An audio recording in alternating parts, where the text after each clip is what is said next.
Okay. Don? Pledge, please. To the flag of the United States of America and to the republic for which it stands, one nation, under God, indivisible, with liberty and justice for all. Thank you.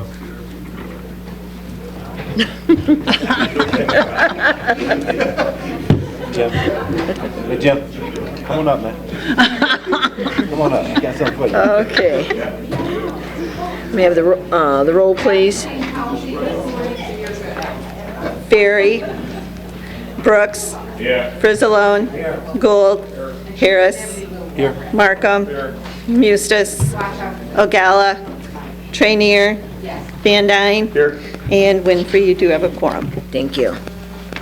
We didn't have any minutes? No. Okay. Only on the first one. Okay. Okay, under old business, we have the request for Faircom for a special dues assessment for Braywood Moore. Are you doing that this morning?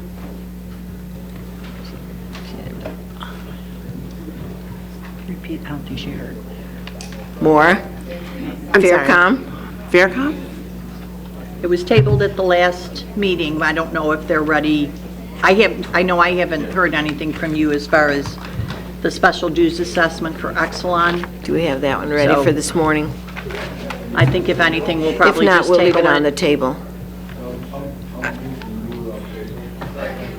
Thank you. All those in favor? Aye. Opposed? Okay, so it is now off the table. Do we need to move it back? Yep. Okay.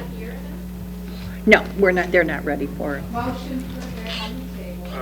Second, all those in favor? Aye. Opposed? Thank you. Okay, we have no other new business. Okay, so moving on to the new business.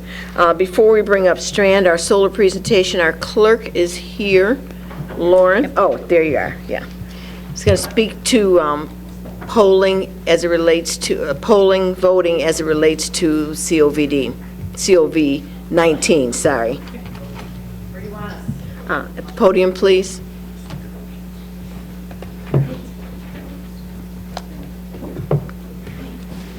Good morning, everybody. Good morning, thank you.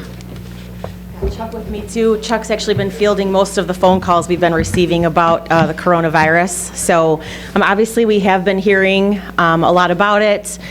We've had some election judges call. At this point, we've had about 30 election judges cancel due to the coronavirus, which is actually not too bad. We have sent out communication to our election judges. When we sent that email out earlier this week, just letting them know what we're doing and some suggestions that have been provided by our health department. And it's pretty much what everybody's been hearing. We are sending out disinfectant wipes and hand sanitizers on Saturday when the judges come to pick up their supplies. They will all have a canister of disinfectant wipes and hand sanitizer in their supply bags. The last couple days, we have received phone calls from, I think it's 4 retirement facilities, and we are changing their polling places. So that is a little bit of a bigger deal. So we have relocated 4. Joshua Arms is on Rowell. We're moving that polling place to Knoll Park.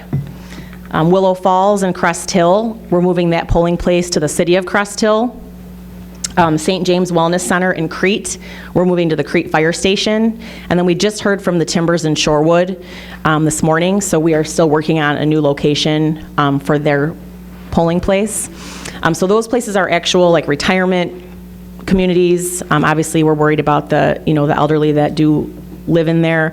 St. James is an actual nursing home, so certainly willing to relocate those places. However, we do need to notify all of the residents that go and vote there. So we are sending letters by mail today to all of the residents that live in those precincts to let them know where their new polling location will be. We'll have signage on the door. I'm hoping to have actual signs made so they can be out on the property, so people don't have to get out of the car. Trying to think of what else. Yes, Jackie? Any social media activities about that? We will be using every effort. I mean, we're hoping to talk to the media, social media.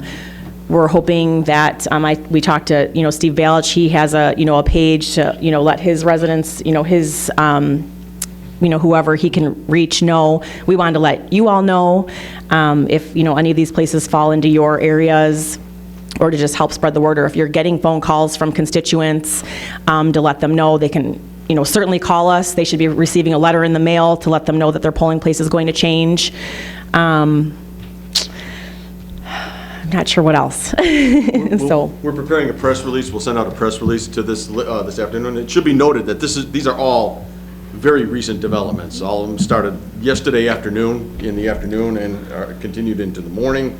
So these are very quick changes that we've made on our part, and we're ready to begin reaching out now that we've got actual places for these polling places to land. Now we'll begin notifying people where those new locations are. We'll reach out to the various party chairs and party officials as well, and make sure that they're aware of these changes also.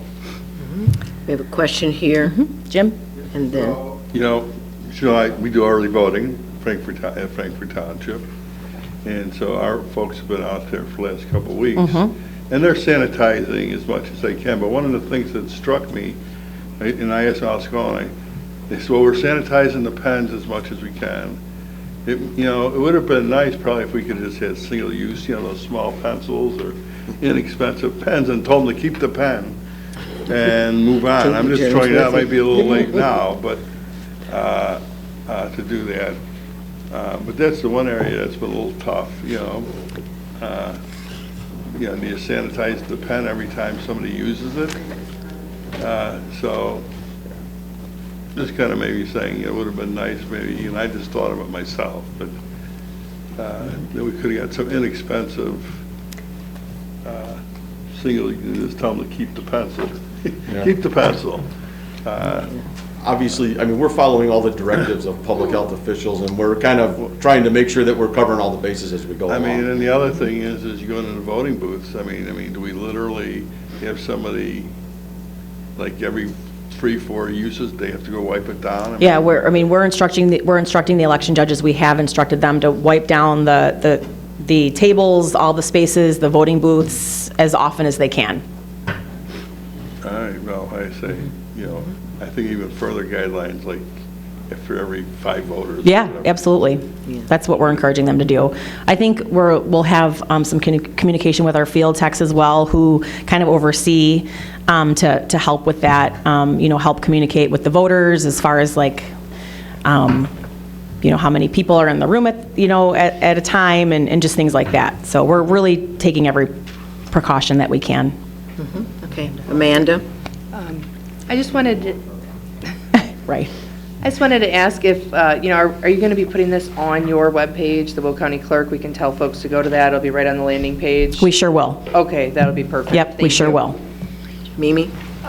2 quick questions that I've received from constituents, and I sent this to Chuck this morning, so you might have already heard this, but one constituent said that she's heard that other counties are instructing election judges to only allow so many people inside a polling place at a time, and to instruct people in line to stay 2 feet apart. My response to her was, I think that's probably up to individuals, but I just want to get an official response from you, is my first question. I think, like I said, we're going to, instruct the election judges as much as we can to, keep everything clean, to, do the best they can to let people know. But no formal. Have some space, but no, we haven't sent any formal communication to them. All of our election judges come to pick up supplies on Saturday this week, so we will be talking to them about a lot of these things as well. Okay. The second question I've received, and I just want to, again, have you answer it rather than me speculating. Is there any possibility of the election being delayed right now? So we have not heard that. Right now, there's going to be voting and there's going to be an election. We did hear that the governor talked about extending vote by mail. However, the state board said no. Okay. So today is still the last day to do vote by mail. We do have 2 nursing homes that vote tomorrow, and we are not going to go in there. They called and said if we could send them, if we could give them vote by mail ballots, that would be better. So we did send them vote by mail ballots. Okay. And finally, I just want to say thank you to you guys. I can only imagine that this is adding more stress to an already stressful situation, and thank you for being on top of it and being proactive. Well, thank you very much. I appreciate it. Steve. Rachel? Wait a minute, Steve, it's Rachel next. 30 election judges had already canceled. Is there a plan B if more election judges cancel before Tuesday? So this is actually pretty normal. When we assign the election judges, our election judge team expects, there's always cancellations. People get their reminder letter and they're like, oh, I don't want to do it, or something came up or they forgot. So this is obviously a little bit heavier, but right now, we just talked to Mary Kay, who handles the election judges, before we came up. All of the precincts are filled as they should be with the correct ratios, and so we are still looking good. So, I mean, we have a pool of people that we can still call, and we move them around, and it's quite the process. But we are good. Good job. And then? I just want to say thanks for staying on top of this, for the update. I know Willow Walk is in my precinct or my district, so I will let the priest know at St. Ambrose as well. Please Maybe do. we can do a little announcement at the services on Sunday. Yep, Mayor Solomon was great with letting us use the building, so, yep. I have, Steve. There's a list. There, yeah, wait for your turn, please. Judy? I'm not going to forget you. Thanks. Will we be getting a press release sent to our email? We can, we can send it to we'll send it to the full county board as well. We typically send them out countywide, so you'll be getting them once they're prepared. All right, thank you. Absolutely. Okay, Steve? Yeah, when I talked to you, I got it all straight, and I straightened the people that called me out. I told them exactly what you said. Thank you. So great job. Thank you. But now if we have Victorian Village and Marion Village, if they call and want to get it switched, Marion Village already has called, and they are located, I believe, in their clubhouse, if I'm not mistaken, so they're in a separate building. So they're okay? entirely. So they're okay. They've called, and they were asking more just a concern, just what, steps are we taking as far as our election judges and, polling place sanitation is concerned. So I didn't get called by the nursing homes, I got called by people, so, everybody's nervous, so, but anyway, I just wanted to make sure. Yep. Thank you. Yep, so right now, it's still just a case by case. We've taken phone calls from people that have decided, they're in a separate location, so they're fine to stay. But obviously, these retirement communities and the nursing home, we are very much willing to relocate, as hard as that is, so. Okay, Jackie? I too thank you for the great response that you've been giving to all of our questions. But I didn't feel like Rachel's question was quite answered. It was good to know that the 30 that have canceled is kind of a normal number. But the president just gave the speech last night, and prior to last night, many events were still going on, even though we were already told to limit events. Just this morning, I've had several cancellations for various activities that I was to attend tomorrow and Saturday. And I suspect that the fear is going to grow. And so my question is, have you thought about, is there a plan for if judges do cancel, do become no-shows on Tuesday morning? That happens. We literally... No, I mean like a large number, not just 20%, 50%, 75%. I know we don't want to see that happen. I get that. And I get it. We do actually call and we get an actual voice, like a physical voice on the phone to confirm that these judges will be there on Saturday when they come to pick up their supplies. Okay. I assume that that's when we will really see, you know what I mean, and hear from people if they don't show up, if they want to, if they're not going to be there that morning. We physically reach them by phone. We do still have, people that we can pull from, so we will hopefully be okay. But I mean, every day it's more and more cancellations, and I'm just, we have a I think database we of should people be. that we can pull from, and We we'll, do. and we'll pull And it's from not it. just our we have county. I mean, it's everywhere. Right. We have a coordinator who works magic with this as well. So we're going to have, We have a large database of people. They may have not worked an election before, but they've been trained. You know what I mean? So there's a whole, like Chuck said, it's magic the way she does it. She puts experienced judges with not experienced judges, but we do have a large database of people that we can pull from. So. Okay.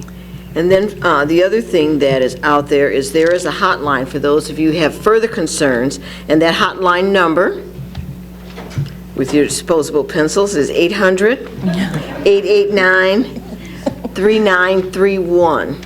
Who's That's 800-889-3931. That's the COVID-19 hotline. And that number was given to us by Sue Olenek from the Health Department. So if people have further concerns, you can call 800-889-3931. And I will just add further that the judicial branch and the sheriff's office have also taken precautions and have arranged to make sure that everybody is safe in their areas, no matter how high or how low the traffic is. In addition, the HR department has put out a memorandum to all employees, and that will go to everybody, talking about what our game plan is in the event that there is further, first of all, advising to follow the CDC guidelines, which is what our health department operates on, and then what to do in the case that things worsen. And further to that, and along with Chuck's comment about press release, Nick Palmer, who will be here a little later, and I will be talking together.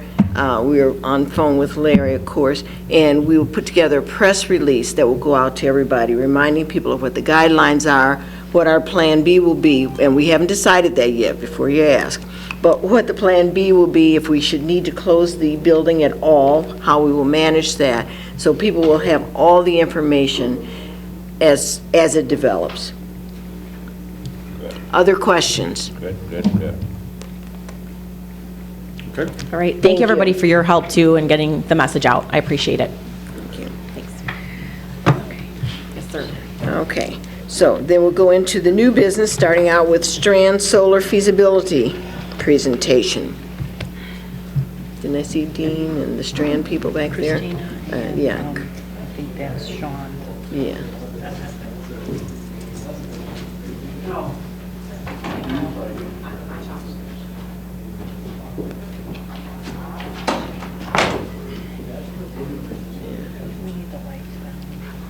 Do they have a presentation? Christina, do you need the lights Do you down? have a PowerPoint or no? Yes. You do?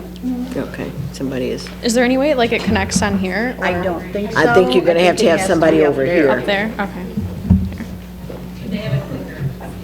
Yeah, they have a, Here, that's up if you need it.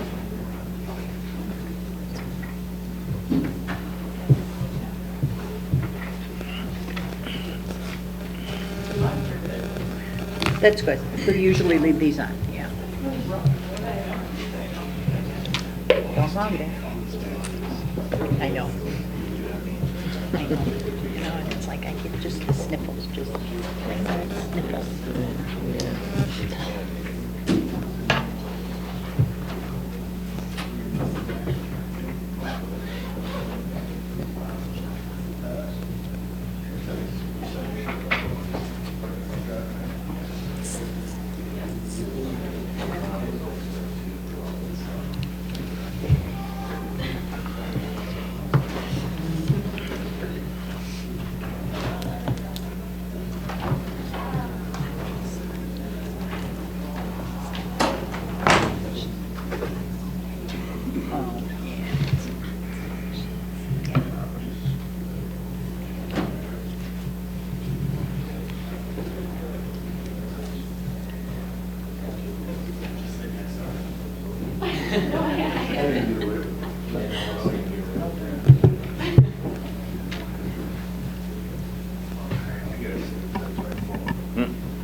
Hi, everyone. My name is Christina Stinko. I'm the Energy and Conservation Specialist. Good idea. There you go. You're good. It's on. It's on? Sorry. We good? Yep. Okay. Like I said, my name is Christina Snitko. I'm the Energy and Conservation Specialist for Will County. Contrary to how young I am, I can't work technology, so bear with me. So I apologize.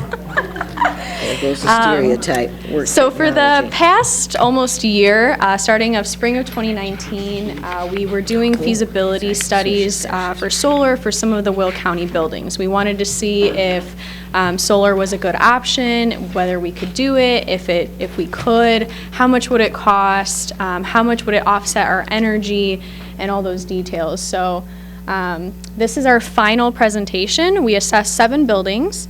In the past, we have assessed the ADF facility, so the Adult Detention Center, River Valley Justice Center, Sunny Hill, and I think that's it, right?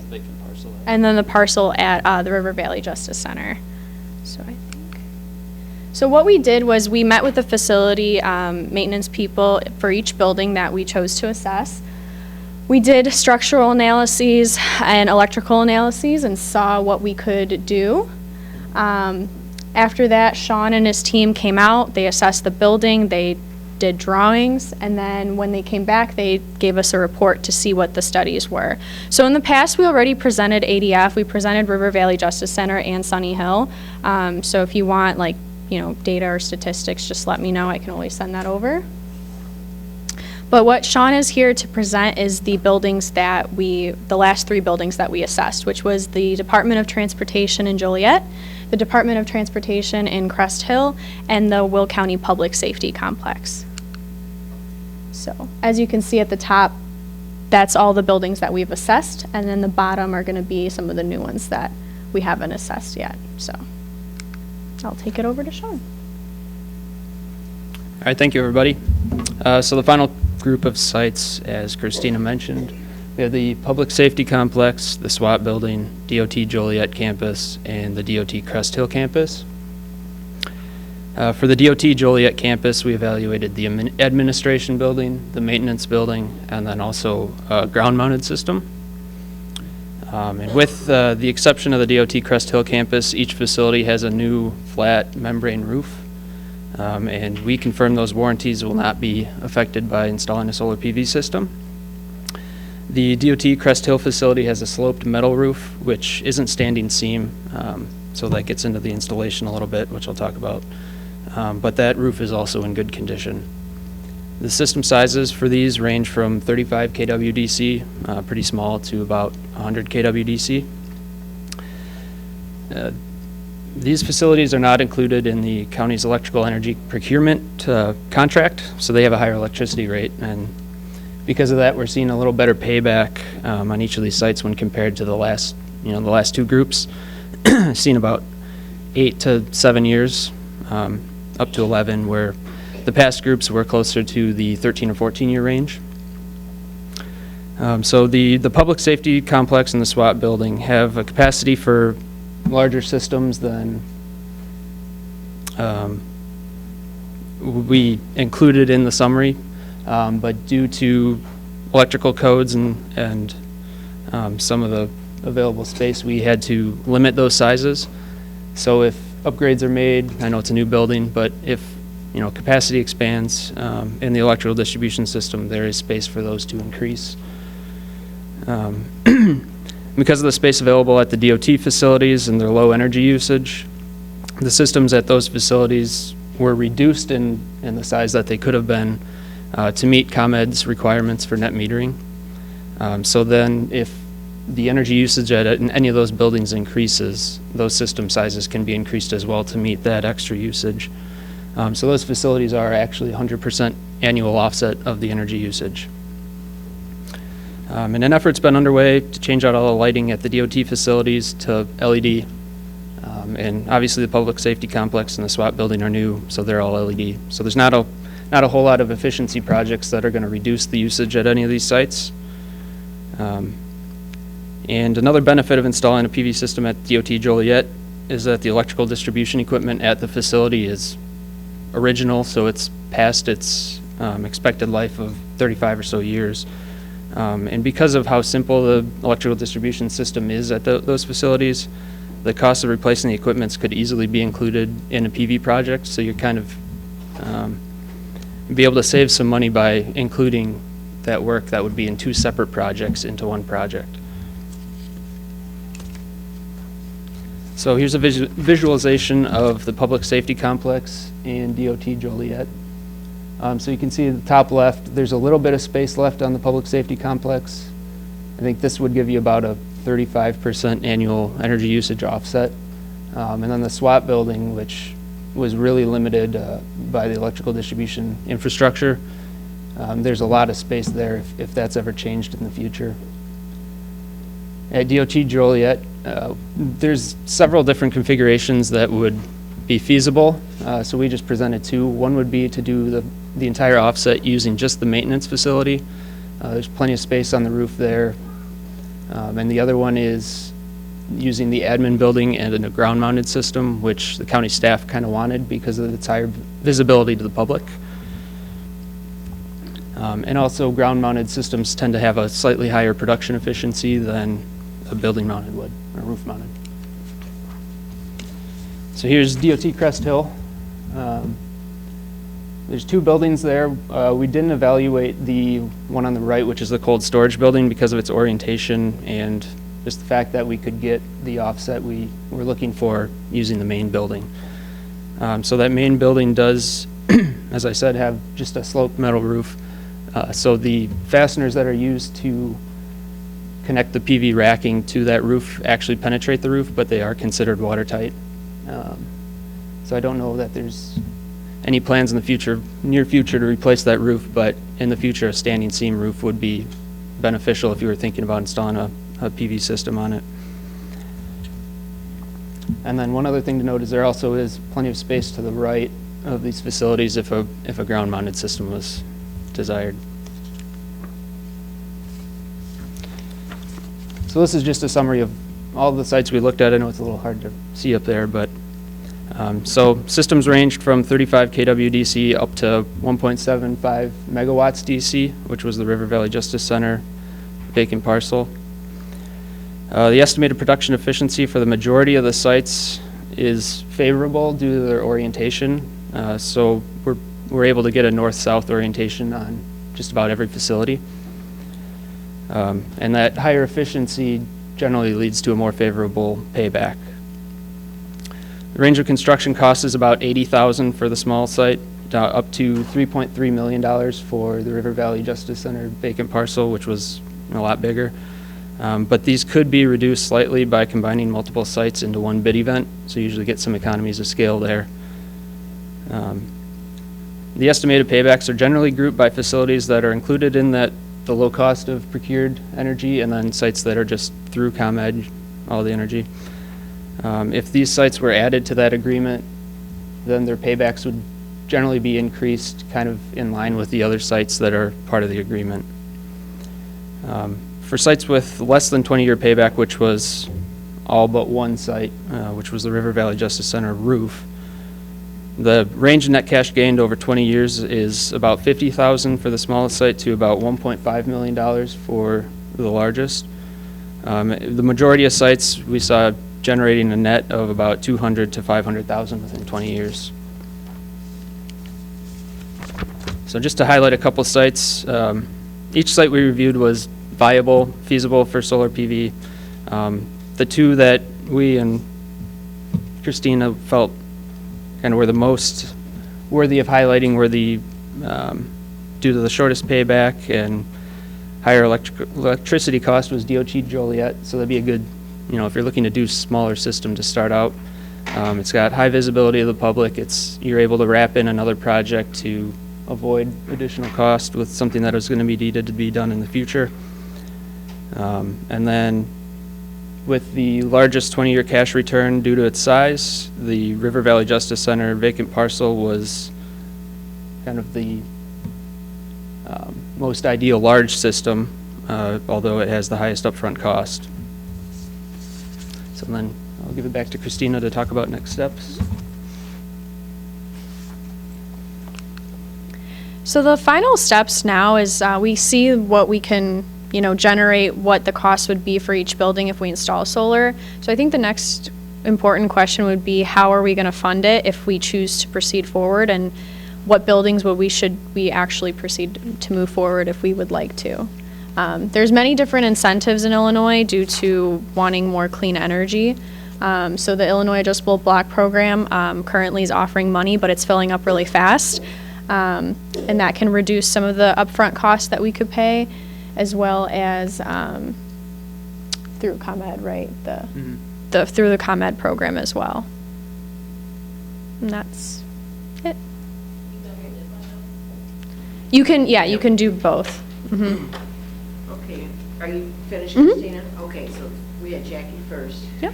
Yeah, that was actually part of my question, so I'm glad I waited a little bit. But you mentioned on the lowest price building was $80,000 or $88,000 to install, but then you talked about a $50,000 profit. So you're talking after we pay for everything, we would still make $50,000. Yeah, so you're paying back the 80, and then after 20 years. Okay, I just wanted to be clear that was real profit after everything was paid for. No, it's not, you're still negative 30. It's Not just saving, well, yeah, or savings, and then we are eligible for these rebates, whatever you want to call them, SREC credits. I just had my system installed. They did penetrate my roof, and in one of the install places, they forgot to put the stuff on there. Okay. So they're coming to fix my kitchen ceiling on Monday. Oh, that's great. It really got my husband quite angry, made me a little nervous, because, if they make a mistake at the beginning, and the roof's leaking, and it could be leaking somewhere else, and I just don't know it yet. And then I worried about, like, how long does that caulking or sealant, whatever it is that they put on there, last? Is it going to cause a problem for the roof long-term? We had a brand-new roof put on the house just like months before they installed.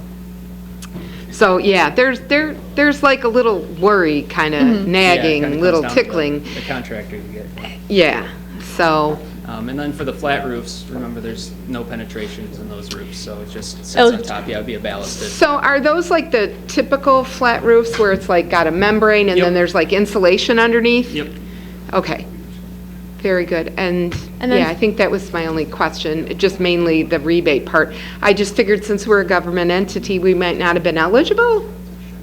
I mean, because we don't buy our power in the normal fashion, so I don't know that we're contributing to the pot of money that's going to offset all these, do you understand what I'm saying? Federal tax credits usually you're not eligible for, but the adjustable block program you are. And for ComEd we are, because we pay ComEd for the bills. Even with that agreement, okay, the Constellation agreement, you are still paying ComEd too. Thank you. Okay. And so I have a question and a comment. So first, I heard you say that these buildings that we just analyzed are not part of our electric agreement or Constellation agreement, so we're not getting the cheapest rate? Correct. And why is that? Why aren't they a part of our agreement? They're county buildings. Well, I know that Sunny Hill, River Valley, the adult detention facility, not the DOTs, those three buildings, we do get our bills from Constellation. Okay. But I know the DOTs we do not. I don't know why that is. I think that's just how. We need to figure that out first, because if we don't put any solar on, we need to be on that good rate for all of our buildings. But the biggest ones, the River Valley, ADF, and Sunny Hill, those are part of Can Constellation. Dean tell us that, why we're not on that? Dean? Does anybody know? Michael is actually here. He's our energy Right. broker. And he's coming up next. How we buy, where we buy from. Some are eligible for purchase. This was negotiated before my time, so. Back and look through the notes that Sam had shared with me when we did the initial RFPs and which accounts were included. So there may have been a specific reason why those were not a part of the RFP for Constellation. So I'll get back to you on that. All right, yeah, we need to find that out, because We can add it. we need to add that regardless what we do about solar panels, because we need to have that better rate. And if we are going to get that better rate, we need to run these again, just so we see what the saving is. Yeah, we can do that. Yeah. But my comment is that and we had talked when Joel and Dave and Dean, we all sat down about what money was available to do the next progression of these things. I think we need to determine how much money we have, because when we get incentives, then we could do the next group. But I do think we need to just take a look at the low-hanging fruit. I mean, if we, the lower the pay, the shorter the payback period, the faster we should get into those right now. Because if it's a longer payback, there may be developments in panels as well that up the game. Now, the incentives could change, but That doesn't mean we can't do an 11-year or a 13-year payback one, but the low-hanging fruit at 7 years, we should be getting those right now, especially if the roof's new, because if we wait 4 or 5 years, then the new roof gets older, then we got other issues to deal with. But I think we need to prioritize by low-hanging fruit, and then we definitely need to switch everything we can to Constellation's good numbers that we're getting right now. There must have been some reason, I don't remember exactly which accounts, why they were only allocated, but there was some areas where you can't do that. I don't know if they're just not part of the program or not.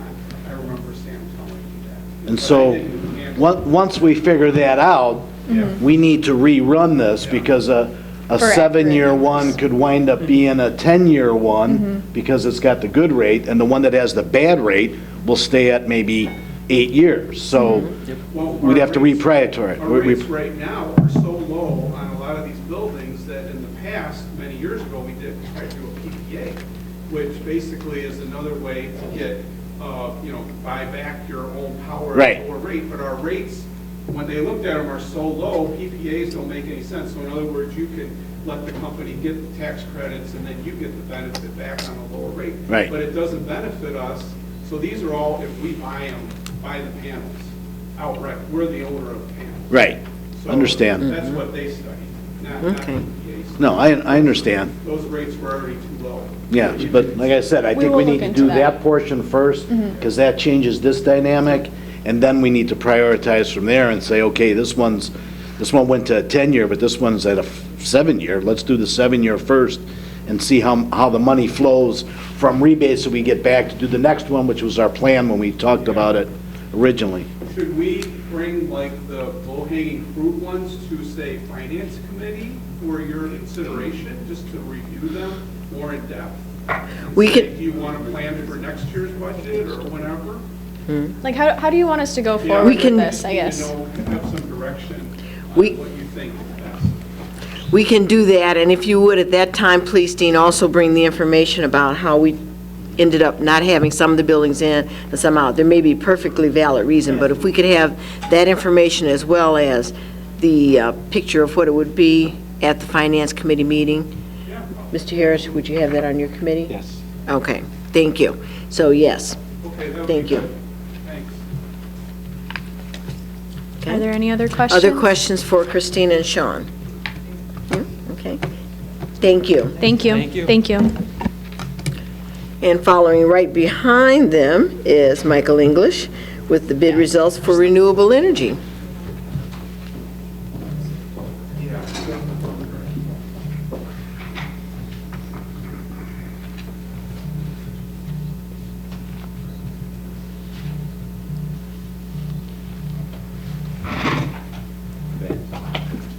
Yes, sir. No, you're just setting the county board agenda today. It won't be on there till tomorrow. The draft is on the executive committee agenda. And Lana has a hard copy if you want, is it?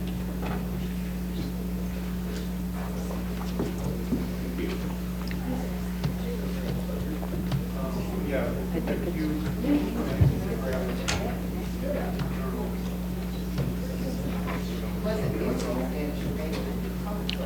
It may be on the podium. I think it might be on the podium.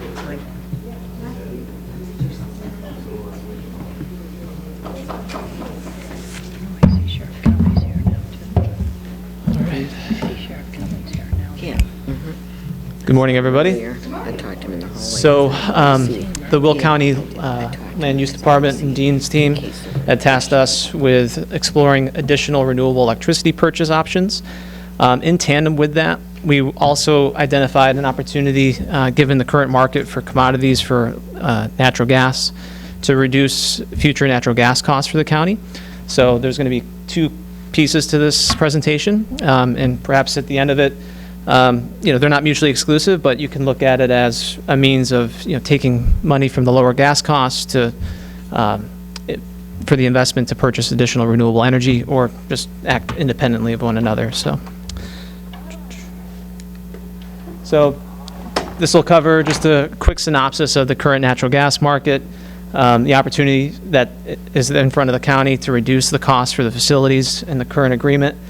And then we'll go through some of the different renewable energy purchase options outside of what Christina had just talked about, and obviously the associated benefits with potentially purchasing additional renewable electricity, the marketability of those options, and then just what this means at the end of the day in summary. So currently, natural gas prices are trading near multi-year lows. Actually, this past week hit all-time lows for calendar years 21, 22, 23, and 24. In large part just due to how mild this winter has been across most of the U.S. That coupled with record natural gas production, a lot of oil and gas producers have just been continuing to produce at current levels. They haven't slowed down, although they are planning to moving forward in future years. So the expectation is sometime in the next 12 to 18 months, you'll start to see a supply cutback based on the low price environment.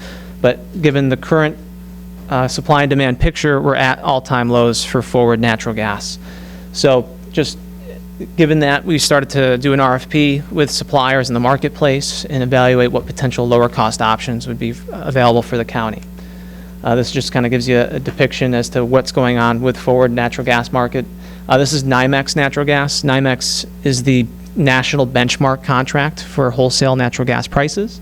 And as you can see, currently trading in the 0.1 percentile, meaning that prices have really never been lower than they are currently for these calendar years. And the minimum price was, like I said, just set recently in the past couple of weeks. So this is the results of the RFP we did for the county's facilities. These are all the accounts that are currently on the Vanguard Energy natural gas agreement. And so this is for a July 2021 start date when the current contract expires. We highlighted Direct Energy as they were the most competitive supplier. This would have the same terms and conditions that are currently in place with Vanguard. So you have 45-day payment terms and 100% swing clause, meaning the county facilities can use as little or as much natural gas as needed. The price is always the same. Just extrapolating out, the prices are a little more expensive the farther out you go, just marginally, but you're looking at anywhere between 13 to an 8.5% cost reduction, depending on the term that you consider. Annualized, that's about anywhere from $28,000 to $18,000 per year in cost reduction. So, any questions so far? So that's the natural gas side of things. We'll come back to that towards the end. So the initial reason for coming in today was to talk about additional options for the county to consider more green energy as part of what's currently in place with Constellation. And so there's just a few options. Obviously, don't need to belabor these, but I think it's important that we talk about what the options are. So we'll talk about renewable energy purchase options such as Green E certified RECs. RECs are renewable energy certificates. They represent an amount of energy that's produced from green resources, and there's a separate price for those RECs, similar to what Christina was sharing about the SRECs. Those are solar-specific renewable energy certificates. So the county can purchase these RECs in the marketplace, and it gives you the marketability and the environmental credit of saying you're sourcing more green energy into the grid. So we'll talk about those. And then if you wanted to do something specific, say a hydro asset, you can do that as well, but those are more expensive. And then on-site, off-site solar, won't really go into that in too much detail since you just heard about that. And then obviously the benefits to the county on media and marketing opportunities as well. So just kind of giving you an idea as to how this would impact the actual facilities themselves. When you're purchasing renewable energy certificates or Green E certified RECs, obviously you get to claim the environmental benefits for that purchase. It doesn't have any cost reductions for the facilities. It's it would actually increase the cost marginally that you pay at the end of the day. There's no upfront costs associated with it. You're just essentially signing a contract with a provider that obligates that provider to source green energy on your behalf into the grid, and there's no maintenance fees. So very low cost, low investment opportunity to buy additional green energy. And then obviously you can extrapolate out based on the more specific you get and if you're doing on-site or off-site. So the definition of a REC, it's pretty straightforward, but essentially they're a traded certificate. They have a value in the marketplace. One REC equals 1 megawatt hour or 1 million kilowatt hours of energy. And it can be from a myriad of resources that are defined by the governing body, Green E. And so it could be wind energy, solar, hydro sometimes counts depending on the project itself and the environmental impact studies. So it's sourcing green energy into the marketplace that for the off-taker, whoever's purchasing that.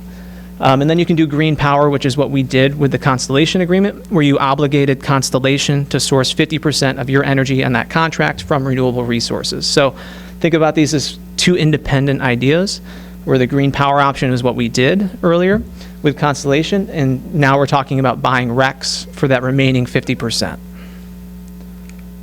So the Green E certified REC agreements, I covered some of this earlier, but again, they can be customizable. You can do short-term arrangements, you can do long-term arrangements, you can specify the renewable resource if you want to. The more specific you get, the more expensive they potentially become. You can do local or national projects. So again, it just depends on what the nuances are that the county's trying to accomplish or market. And then just talking about the contract itself, it's obviously a very popular product. A lot of Fortune 500 companies, municipalities, government organizations will buy RECs as a means to achieve their ESG scores, also to meet sustainability or renewable targets. So it's a very viable market, very liquid, a lot of participants. And then if you wanted to do an asset-specific program, the reason I mention this is we're starting to see this become more popular. Navy Pier, for example, is a client of ours, and they're considering doing a hydro specific renewable energy credit or certificate purchase with a hydro plant in Quebec, where they get to claim the environmental benefits of helping to source that hydro facility. Granted, it's 1,000 miles away, but they are taking the other side of that transaction, and they get to market that power as, you know, they're being good stewards to the grid and sourcing that green energy. So the county can do things like that if you wanted. We can always explore those types of opportunities, but they do become more expensive the more customized you get. And then on-site solar, I'm not going to go into this in too much detail. Obviously, there's a capital investment in play. You have to take into consideration maintenance costs, all the other things that are factored in when installing solar on-site or off-site. So obviously, if there's any questions, we can talk about that in more detail. As far as the marketability of RECs, obviously, there's the environmental benefit associated with sourcing more green energy into the grid, carbon reduction, and et cetera. But obviously, you get to claim those benefits from the county's perspective. It can help towards LEED status, and things to that effect. Obviously, there's intrinsic value there outside of just the environmental benefits. So, and we can talk about things we've done for clients and how they market that in the community. So, obviously, the environmental benefits, don't understate that. We looked at, just for simple numbers, so currently 50% of the annual electricity is for the county's facilities is coming from green energy. So these numbers reflect the additional 50% that's currently not getting green energy. It's just standard power or brown power, as we refer to it. So if you wanted to go to 100 or buying another 50%, these are the associated environmental benefits that Will County could claim in the marketplace. So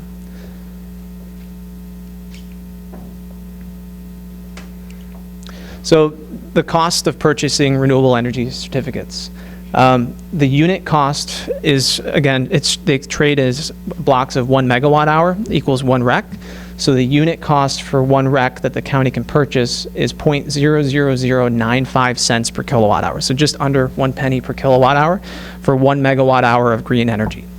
And so if you look at the remaining 50% of your energy needs, that comes out to about 8.5 million kilowatt hours annually, or 8,500 RECs. Is what you would need to purchase in order to get to 100% green, because 8,500 are already purchased with that Constellation agreement.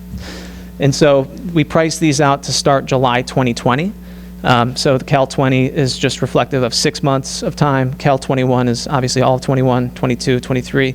And then Cal 24 is actually just January 1st to July 2024. And the reason why we did that was so everything would co-terminate with the current contract with Constellation. That way there isn't different start dates or end dates in place. And so you can see by just extrapolating out, the question was posed to us, well, what if we wanted, the county just wanted to buy an additional 25% or go to another 50% to get you to 100? The unit cost is the same, so it's just a matter of how much more you want to buy is going to impact that capital outlay. So this would be an additional investment on top of the Constellation contract that's already in place. So effectively, if you wanted to go out to July 2024, starting this July, your investment to do that would cost, to go to 100% green, $32,300 to buy RECs to offset the remaining 50% of your energy. And if you wanted to do 25%, just simply cut that in half. You're at $16,150 to get you out to July 2024. So in summary, taking into consideration the natural gas opportunity in conjunction with this, the net impact on procuring 25% additional green energy, getting the county to 75% total, the net savings with the gas reduction and taking into consideration that capital investment for the RECs is a savings of $39,000. And to go to procuring additional 50%, getting you to 100% total, the savings is $22,900. Obviously, these are not mutually exclusive. It was just presented in that fashion, perhaps to help find the funds available to purchase those. So, any questions? More comments than questions, but this body already voted and said they wanted 50% green. I think we need to stay there. We do need to jump on the gas. We just have to decide if it's a 1 year or 4 year. I'm thinking the 4 year looks like a good deal. You're saving an 8.5% overall. For the 4 years, you're saving $72,000. I think we're in a position, and I think everybody knows my green position. I'm all about green when it's financially responsible. We're about to embark on an RNG facility that could bring this county $15 million a year once it's paid off. I think we need to grab the savings we could get on the gas, and then we can use that to help offset the cost of the RNG facility. As far as us buying other credits to be more green at this point, I'm not in favor of spending extra money to do that at this point. We have a big project that we're doing.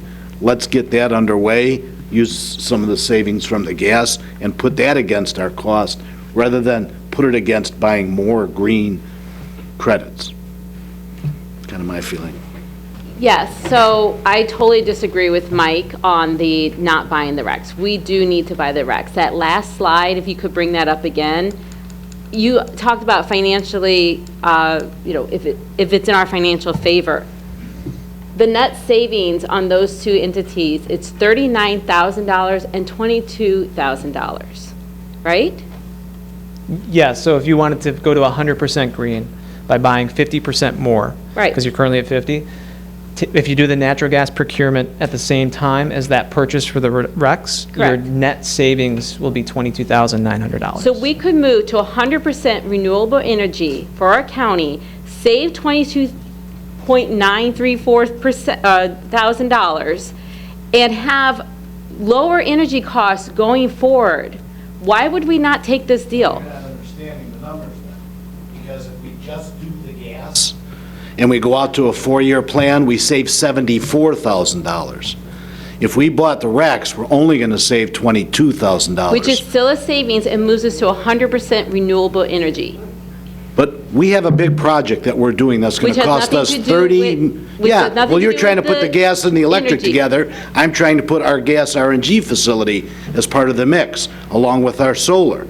If we have $74,000 in savings over 4 years, that can go to us putting the solar on the plants. With your program, we'd only have $22,000 to use.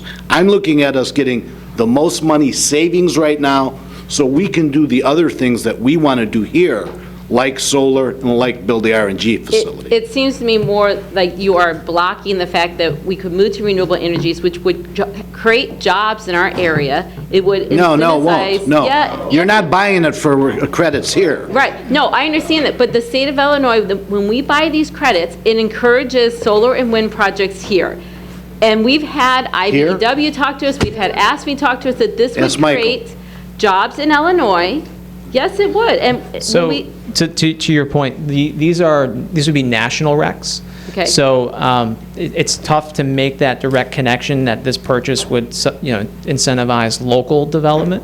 Now, you could get specific and say, we want to purchase recs from projects here in Illinois. I would tell you that the numbers would be more expensive. Okay. So these would So you're not creating these are a- national recs, so that it could be a wind farm in Iowa or in Illinois. It could be a solar field in Nevada. It could be, the lowest cost solution is what they're going to find. But for we you. have an opportunity to move towards renewable energy, to be a leader in that, in green, in our county being more green, and the potential of creating more jobs for the future. To me, and save almost $23,000. The county isn't going to be more green. We'll be more green when we finish our RNG facility someone's gotta and be the we do leader, our Mike. solar. Some's got to be the leader. We are leading. Right. We are leading And by we can putting an lead in this- RNG facility in And we don't have to do one or and the other, we doing can solar. choose both. Not giving I money listen to to that. other states so they can create their own green. Thank you for talking over me, Mike. I would disagree also. I think it does create new jobs.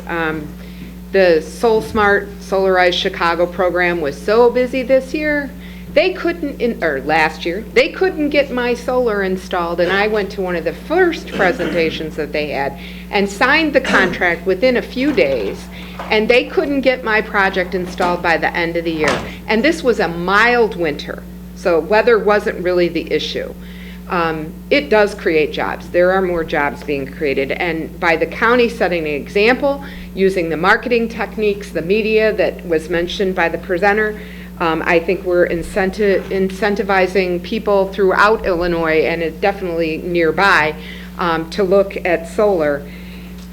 I don't see any reason why we wouldn't want to go in this direction, since we, if I understood what was presented earlier too, that we had already identified places to find the money for the solar that we're going to put on the roof, so we don't really need the savings from this or the savings from the gas, or, there's money already been identified. Maybe not, I'm not the budget person, but I was listening to the conversation between Board Member Frizzalone and somebody in the back of the room. So there's been money identified for those projects. I'm all in favor of moving to 100%. Exelon owns Braidwood. They're getting lots of breaks from the state of Illinois. In fact, they're coming out in the news, and some of them may end up in jail. They've gotten some good breaks from the state of Illinois, and I think it's time to move forward. And besides, this is a national thing. The energy isn't necessarily being saved right here in our own community. It's probably not affecting Braidwood in any direct way. I'm 100% in favor of 100%. Well, Braidwood is not ComEd. Exelon was split off years ago, but I've got 1,000 people in my district who work there. What do I tell them about their jobs? They pay can I finish? Exelon. You're talking over them now, come on, you're big on that. Exelon paid $2.9 million in property taxes to this county. $2.9 million. The largest taxpayer in Will County, employing 1,000 people. And like ExxonMobil employs 1,000 people, I know you don't like them either, right? That's in our county. Real estate taxes in our district, Joe, that are being paid. Rachel, these places are not going to pay Will County $2.9 million. They're not losing their jobs, the false narrative, what you're saying. No, you're calling it. They're not losing their jobs. You're making a fair factor of something that does not exist. This will not make them lose their jobs. Don, it's false. What are they going to do? They're going to keep working. They're going to keep working. This is not an attack on the nuclear power plants. Please do not make it one. This is not what this is. Will County's contract is less than 2% of the entire county. On top of that, Braidwood services several states. So to say that this small percent of our savings to move to renewable energy is somehow an attack on Braidwood when they would lose their jobs is absolutely 100% false. And shame on you for using that argument. You know it's false. No, it's not false, because if you don't buy any nuclear power, then it's axiomatic that you have to buy it from someplace else. Plenty of states are buying nuclear power from Braidwood. Okay, but we're not going to buy it and support our own local. We're not going to support our own local county. We're not going to support our own local constituents. Power from Braidwood, do we or do we not? You are not procured approximately 3 power. Can you confirm that Gloria 5 power? Seriously, Gloria. Let me answer your question. It's her turn. What, you let Mike talk all over you? You didn't gavel him once, Denise. Please. You didn't gavel him once. Gloria. Okay. I think, didn't we vote on 50% renewable energy, and isn't that the policy that we have right now?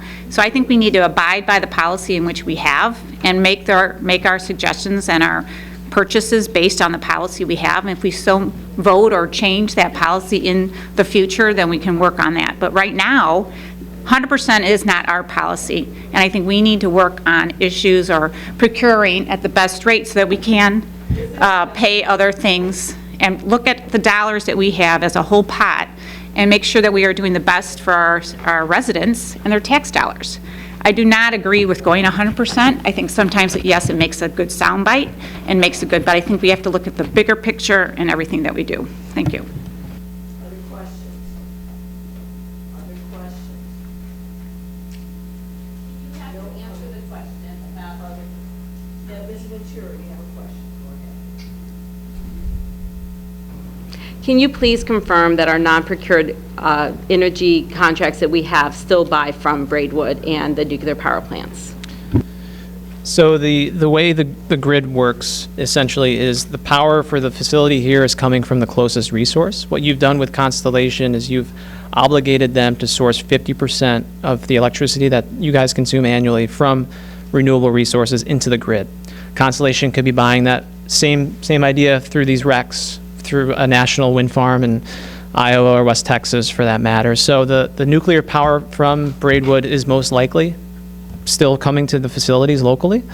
So you can't track the electrons obviously once they're in the grid, but this financially does not have an impact on Braidwood. And can you also confirm that no one is losing their job if you lose one? I can't say yes or no on that. So. Jackie, and then Jim. I'd like to think this county is going to continue to move forward and not get stuck anywhere. We're currently offering rebates, grants to municipalities for the install of EV charging stations. Well, that's in direct conflict to Citgo. I don't know how much tax they pay, but they got to pay some. It's got to be in a direct conflict to ExxonMobil. So maybe we should just stop that program. Maybe we should remove all these LED lights that save us money so we can suck up more electricity from Braidwood. And I don't even know why we're talking about solar if all of our concern is about Braidwood.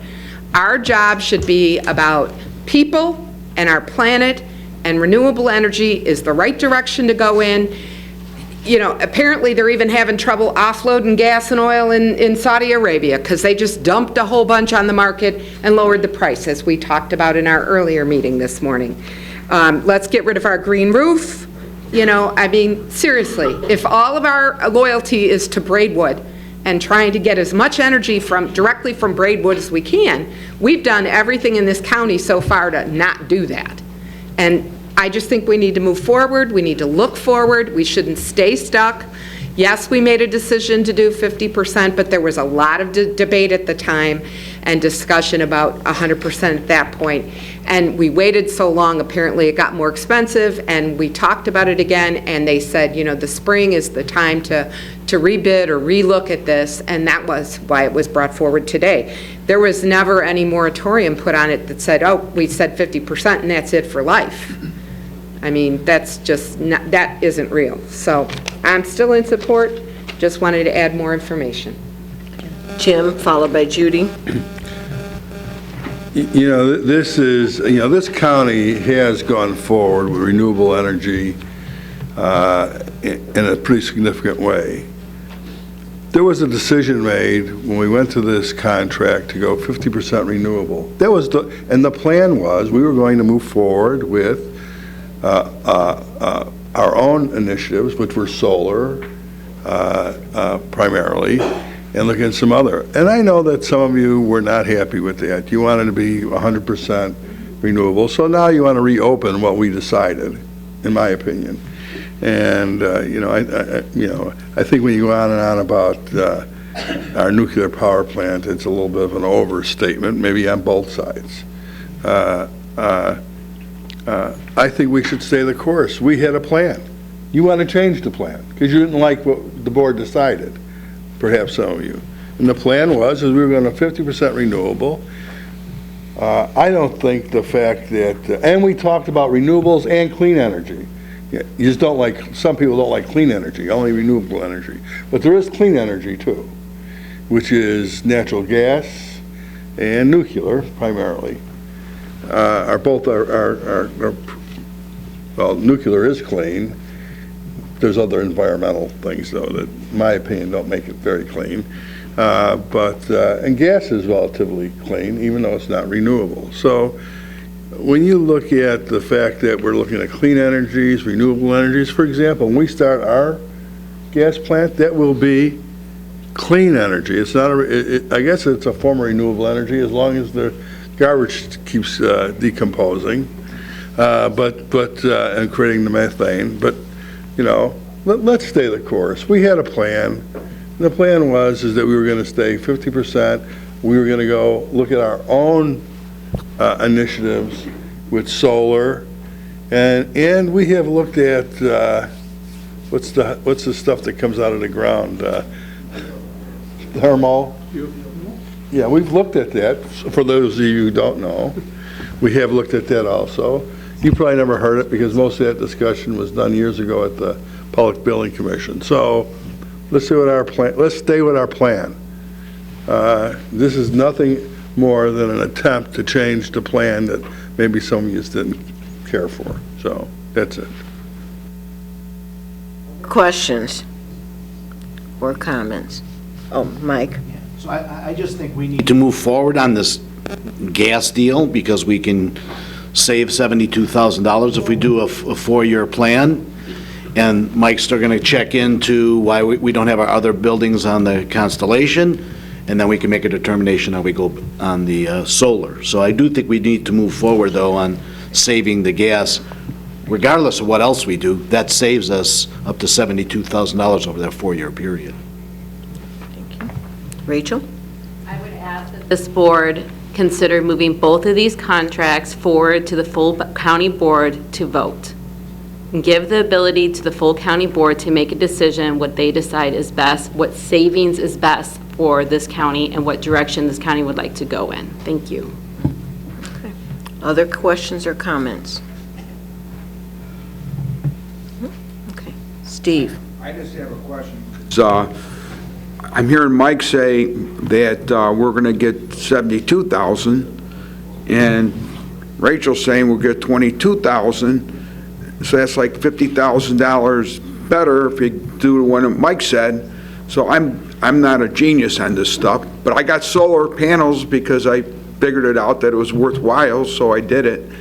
And I wasn't real happy because I got them in November, and I was paying more than everybody else in my neighborhood. Until this month, I saw my bill, and now this month I got about 25% less. But regardless of that, you know, I believe in the solar energy is a good deal, otherwise I wouldn't have got it. But when you're going to save $50,000, you know, that's the difference. So why wouldn't we take the $50,000? We need it to expand these other programs. You know, so, you know, I'd be a definite no on changing our policy. Keep everything the same way it is. Okay, thank you. Jim?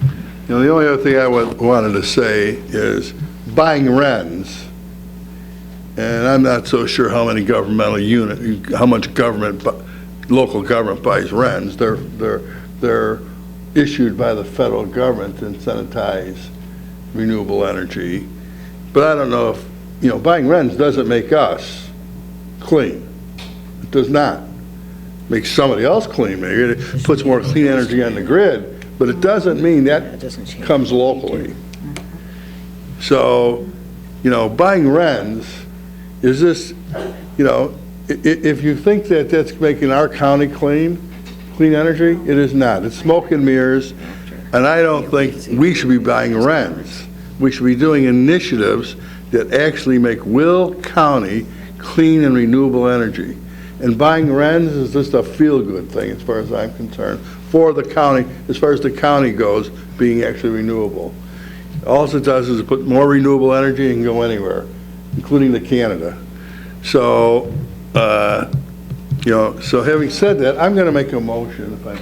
Can I make a motion? Okay. I'll make a motion to move forward with the natural gas first. So I'll do that. So you're making a motion a second. So your motion is, excuse me, clarify the motion, please. State it in full. To move forward with the natural gas initiative, and I would do the 4 years for 48 months. I know that in the past, it's been our understanding that the county could only lock at 3 years at a time. Has that changed and you can do 4 years? I think it's 4, as long as we don't go beyond other terms. Or, Okay. Phil? Okay. okay. So 48 months. Okay.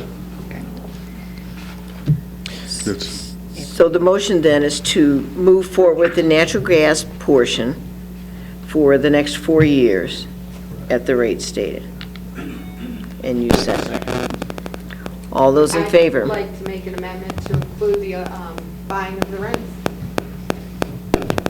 Include the electric portion. I think you guys mean at RECs. 100%. Rex. I said RENs. RENs are natural gas oriented, RECs are I didn't electric. say RENs. Just so you know. Rex. At 100%. Okay. So the motion now stands, The amendment. the amendment, rather, so we're voting on the amendment separately. First of all, the amendment is to include the RECs at 100%. I'll second. And then we have a second. So for the amendment by itself, the RECs at 100%, all those in favor? Aye. Can we take a roll? Yes, let's do that. We'll do the roll call. Brooks? Yes. Frizzalone? No. Gould? No. Harris? Yes. Mustis? No. Ogalla? No. Trainier? Yes. Van Dyne? Yes. And Winfrey? No.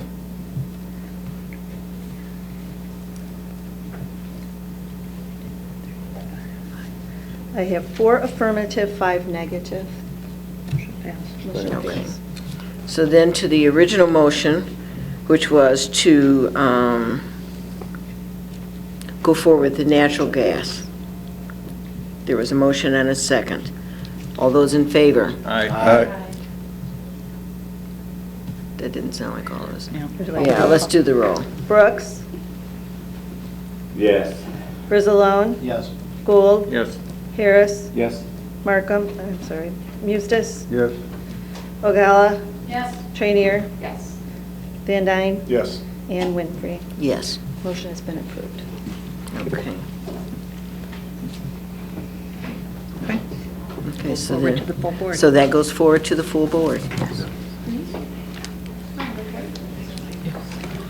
Okay. We're all finished then? Yes. We're good? Okay. Thank you. All right. Thank you, Teen and Mike.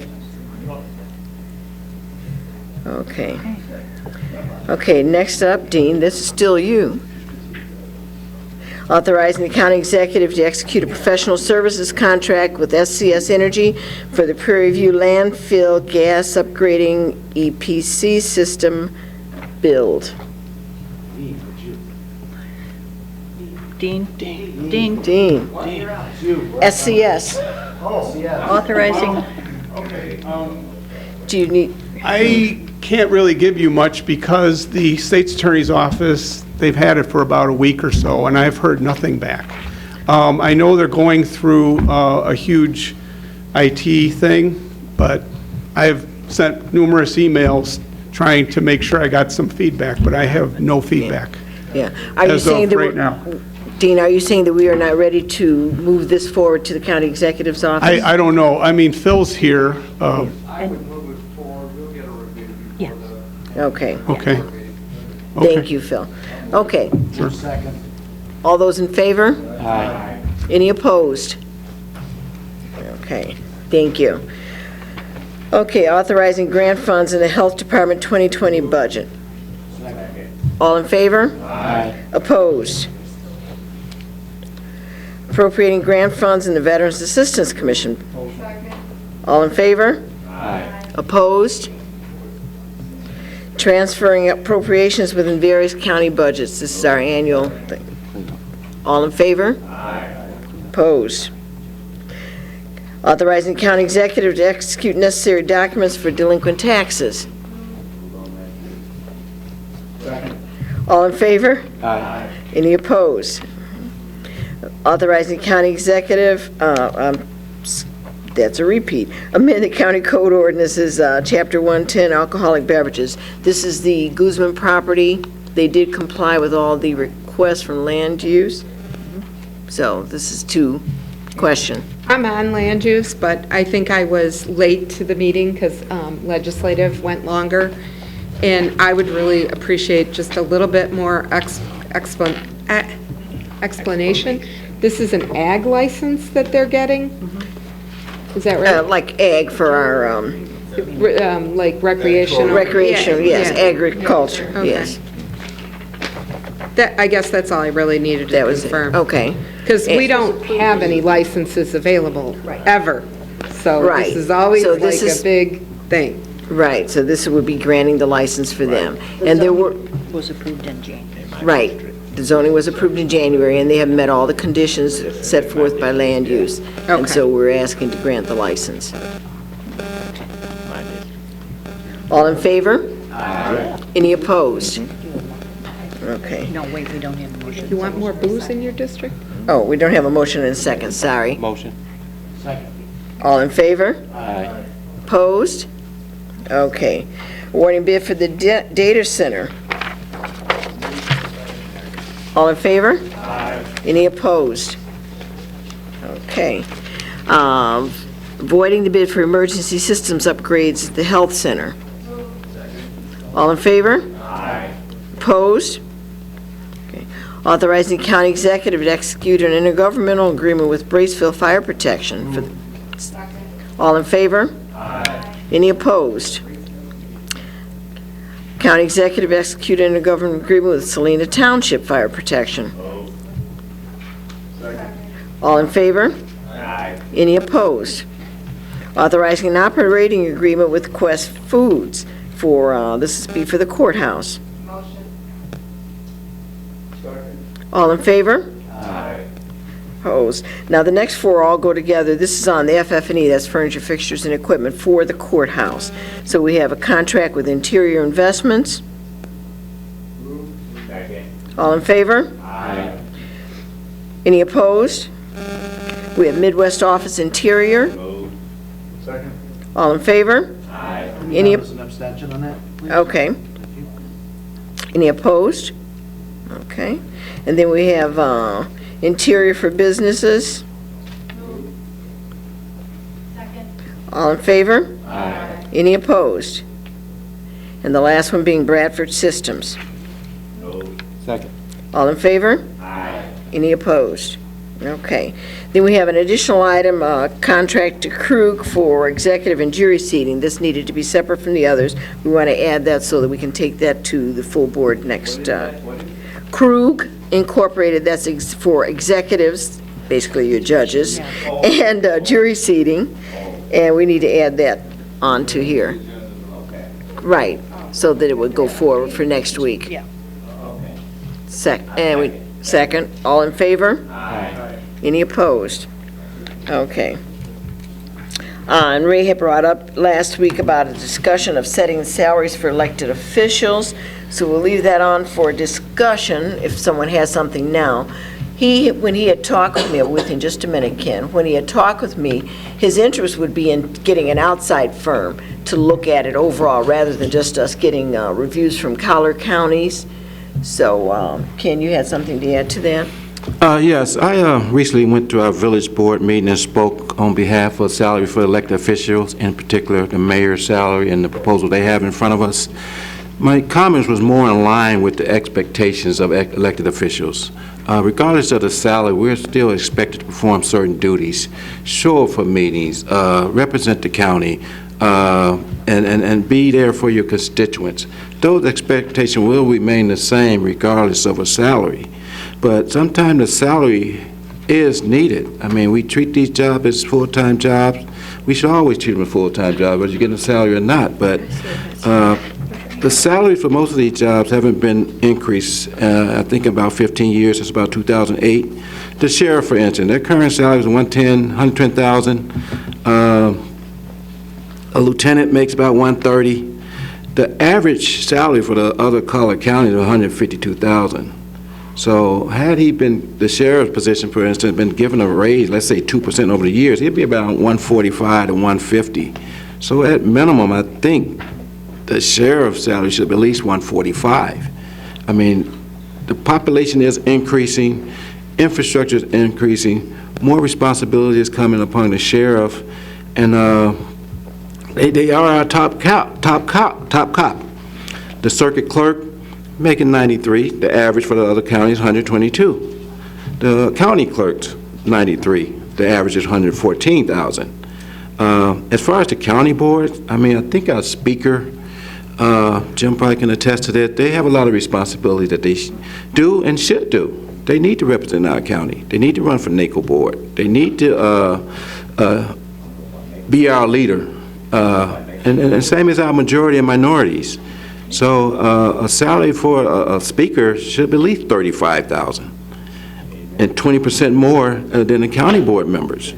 So the minority and majority leaders should be at least $30,000. So that's just some of the numbers I put together, and I think it should be a starting point with just some of the elected officials and some of the duties that they perform.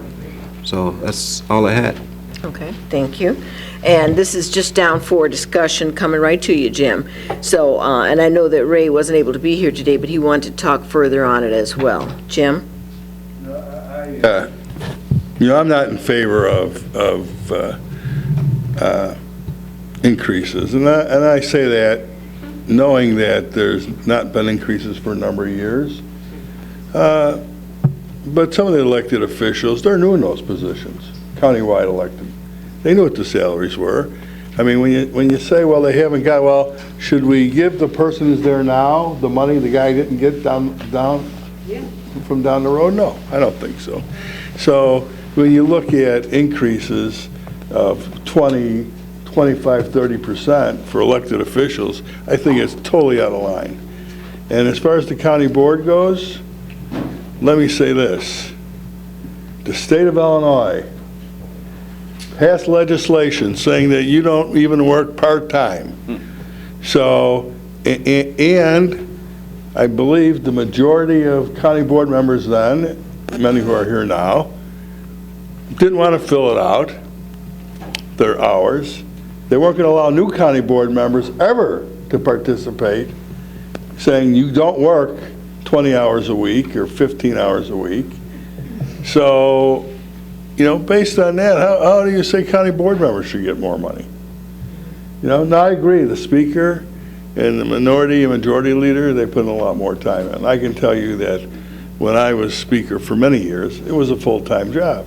But let me also say, those boards, even though it came up, felt that, when I was speaker, that I shouldn't have got one more dime than anybody else. And it was my decision. It was me, you willingly took on this job, knowing it wasn't going to get paid. That was kind of the attitude. And it was really the attitude of the Democratic side of the aisle. The speaker gets $1,000 kind of stipend now. I could see increasing it maybe up to $3,000, $4,000, even up to $5,000. And the minority majority leaders stay at the $1,000, but not much more than that. So that's kind of my view. And the view is that when you're on a county board, this isn't your full-time job. And when you want to come on, like it's a full-time job or be paid, it's not. And almost everybody works other jobs. And in some cases, I always felt this is kind of filled in for what I was going to lose on my private side. That's how I always looked at it. In some cases, I think I was more minus than I was plus over the years. So I don't support. You want to talk about maybe 2.5%, 3% pay increases? maybe I'm open to it, but when you start talking, you want to do 20, 30%? No way. No way. And I'll tell you, the public would tell you no way, and your constituency would tell you no way. You know?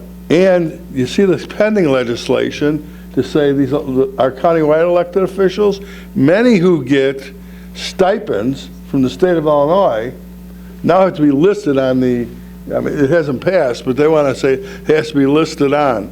So when you talk about the sheriff's getting stipends.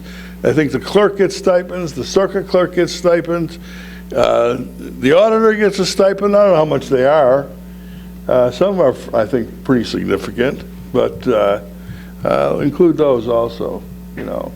And if you don't want to work for whatever the sheriff gets, 105 or 110, don't run.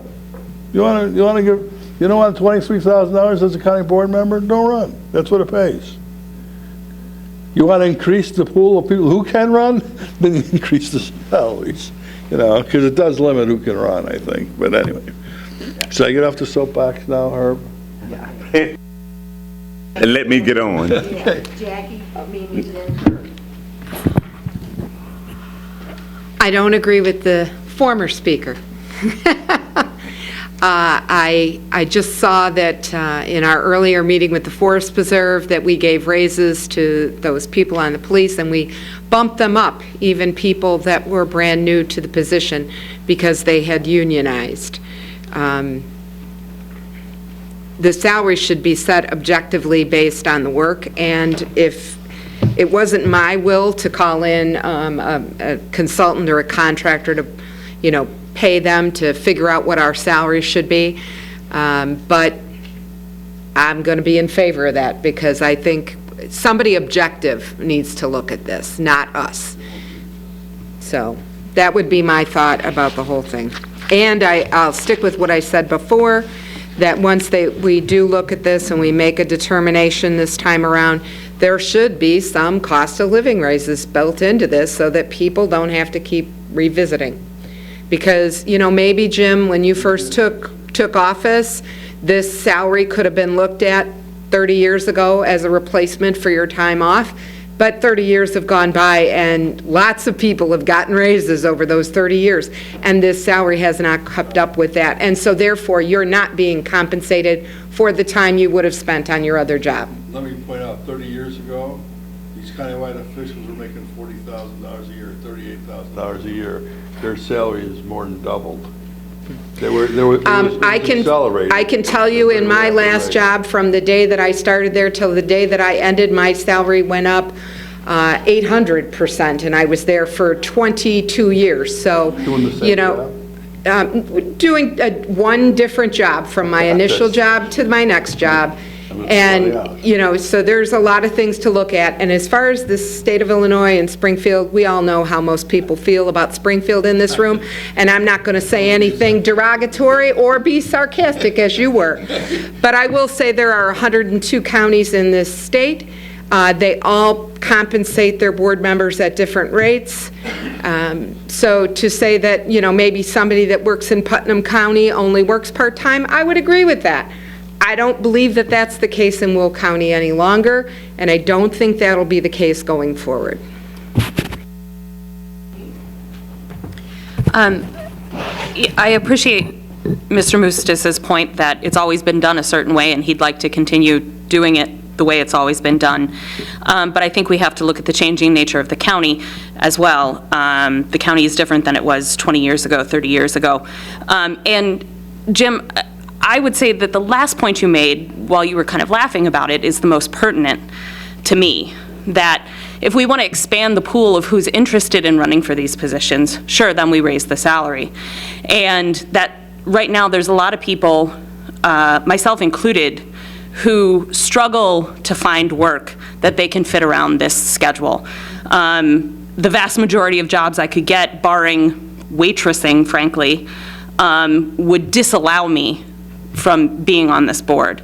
And to that end, but you're right, it doesn't take up 40 hours a week, and I understand that. I would be very interested in looking at, frankly, making the board smaller And I have yet at any of these conferences to find any county that has as many or more county commissioners as we do. I would be very interested in looking at making the board smaller and therefore increasing our workload that would justify an increased salary. And I say that knowing that if we just cut it in half, that Julie would probably beat me and I'd be off this board. And that would be the Democratic majority. So I'd be very interested in looking at narrowing the size, increasing the salary so that someone could actually do it as a job, because otherwise it's pretty limited who can do this. It's limited to people who are retired or have someone else supporting them, and that's not representative of our community. Thank you. I agree with you, and I talked about this, about the pool, and I did kind of chuckle when I said that, but I meant it seriously, actually.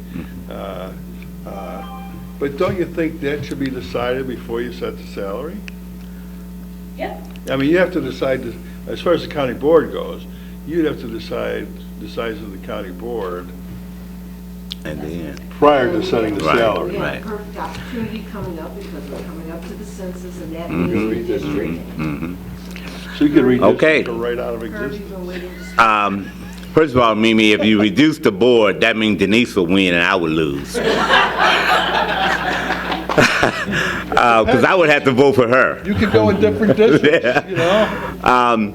But I do want to say that as a former speaker in 2012, I was an advocate of reviewing all of the salaries at that time, knowing well, had we passed the increase of salary as a speaker, it would not affect me anyway. It would affect the next person that came after me, which would have happened to been Mr. Mustis. So I was looking out for you. But the second thing is, this opportunity doesn't come around very often. And I think there need to be some discussion when it is upon us again, and it is at our threshold. And then thirdly, we may not all agree on 20%, but I think there ought to be some discussion of some kind of increase and reviewing all of countywide as well as county board. Denise and Jim and I both know that being a speaker and or any leadership takes up a whole lot of your time. I don't know how many of you all, I got phone calls since you've been sitting here, and I've had to step out of the room to attend some other business. And I should have been at lunch by now. But it does require a lot of our time. And I think the countywide people work very hard for their money. They have a tough job to do, and there ought to be a time for an increase. And I think everybody on the county board, there should be an increase. Thank you, Madam Speaker. So I just wanted to say I agree with Mebe in this respect. Over the last 30 years, you're right, the county has changed. And in that, many of the duties and roles have almost decreased because the responsibility in each different legislative county board district, the amount of unincorporated areas continued to shrink.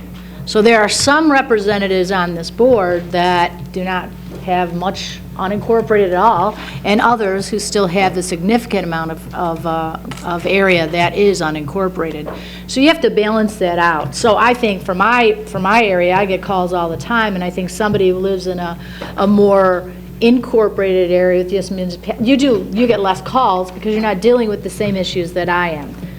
So it's impossible to actually pay somebody like that. I mean, Joe's area is big, which is Don's. Jim has a lot. So, I mean, those variables come in as well. And we have to remember one respect as well. We are a public servant. And as a public servant, the taxpayer's paying our salaries. The people who we employ, our staff, they're here. They're full-time. They do the jobs. I call them up, and everyone calls them up. I rely on them all the time to answer my questions. So it isn't as simple and easy as just saying, oh, it's changed over 30 years, because it has, but, you know, it's gone more into the municipalities. So our jurisdiction shrinks a bit more, right? It shrinks a bit more. So we have to keep that in mind, because whatever decision is made, that is always passed on to our taxpayers, and they continue to have more of the burden. And we hear it all the time. Illinois is one of the highest taxing states in the state of Illinois. And I think we need to make sure that we don't compensate. Okay, we have Julie, Steve, then Don. So, as far as salary goes, we all did a lot of work to get elected to represent our constituents. And we did it knowing the salary. So I'm not really comfortable about increasing it. I also would like to spend more time talking about whether or not we should decrease the board, because I find value in working with the group as a whole. I don't know if there would be a great benefit to reduce the size of the board in half. We all bring knowledge and experience, and even if a district doesn't have a lot of unincorporated, I find that there is so much of an impact, not only on the county side, but the municipality, and it is related. And so you find you're engaged in both in order to represent your constituents on the county board. And it is a job, if you do it right, that takes a lot of time, and possibly full-time if you really are devoted to it. So I guess in summary, I don't expect any more, and I'm not asking for any more. And I enjoy working with the size of the board we have now. I think if you eliminate half the board, double the salary, there could be some disadvantages to that. So I think we would need to really have a thorough discussion about that. Thank you. Steve? Yeah, I just want to let everybody know that if you were in some of these counties that have one county board member, a good number of them have chief of staffs and secretaries and other people. Well, in our county, Mike's my secretary and I'm his chief of staff. So I mean, we're working together. Now, not only that, I get calls from people all over the county, because once we're elected, we're at large for the whole county. So in a given week, I might get 2 or 3 calls that I have to even move forward to with land use or with the Forest Preserve or a different unit of government of one of our committees, but they're not in my district even. And you wouldn't believe the number of calls I get in my district. I mean, my district is mostly cities. So there's just a tiny part that's unincorporated, yet I get a lot of calls. I had 3 calls yesterday, the day before yesterday, about what Lauren talked about. And I got a hold of Lauren, and we talked, and we got it straightened out, and I got the people all straightened out. But if there was only one, what happens if I'm sick? Who's going to help? If I'm in the hospital, we're all old. Not everybody, but I mean, what the heck? I mean, we can all get this coronavirus deal and end up in the hospital. Who's going to help the people in your district?